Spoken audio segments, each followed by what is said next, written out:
Hello students. The next part of past perfect continuous interrogative sentence. प्रश्नवाचक वाक्य. About this, detail has already been given in previous chapter.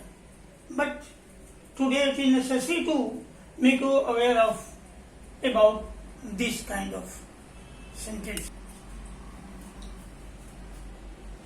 The sentence in which interrogation is given by two different kinds.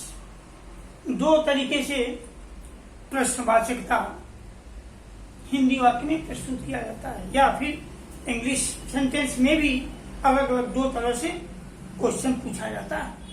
Question पूछने के दो तरीके हैं. एक में वाक्य को क्या से प्रारंभ किया जाता है, दूसरे में वाक्य के बीच में प्रश्नवाचक शब्द दिया जाता है. Meaning of both of the sentence, what type and who type, is different, not the same, because what type interrogative sentence means answer to question type, and who type means descriptive answer to question type. Now, in what type interrogative, question word क्या in Hindi is given in the starting of the sentence.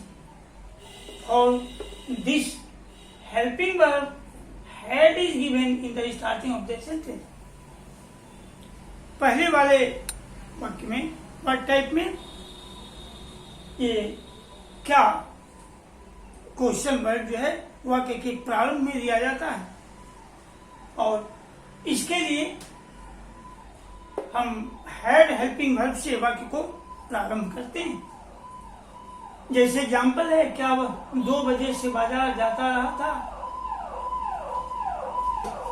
इसका rule है helping verb had plus subject plus been, MB4 plus subject PT बटा since for and time.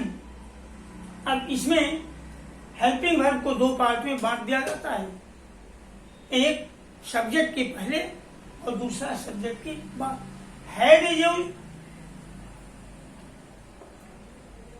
before subject and been is used after subject, and all the rules are same. Now had plus subject, been and before object, PT plus sin for plus time. Example है, क्या वह 2 बजे से बाजार जाता रहा था. Had he been going to market since 2 o'clock, because it is fixed point prediction of time. 2 बजे बिल्कुल निश्चित समय दिया गया है, इसलिए यहाँ हमने since का प्रयोग किया है. अब सेकेंड पार्ट है who type interrogative,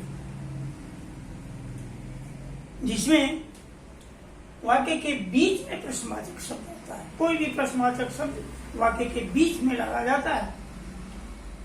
In which question word is given in the midst of the sentence. जैसे एग्जाम्पल है, वे लोग 5 घंटे से कहाँ जाते रहे थे. The rule is here, question word in the starting of the sentence, then had helping verb, subject plus been, MB4 plus subject, since for plus time. ये रूल सबसे पहले क्वेश्चन वर्ड डालते हैं. जो क्वेश्चन वर्ड हिंदी वाक्य के बीच में रहता है उसे इंग्लिश में ट्रांसलेट करके इसमें प्रारंभ में डालते हैं क्वेश्चन वर्ड. उसके बाद हेल्पिंग वर्ब हैड और बीन दोनों 2 जगह बढ़ जाता है, and subject in between had and been is used, and before object PT बटा सिंस फॉर प्लस टाइम. वे लोग 5 घंटे से कहाँ जाते रहे थे.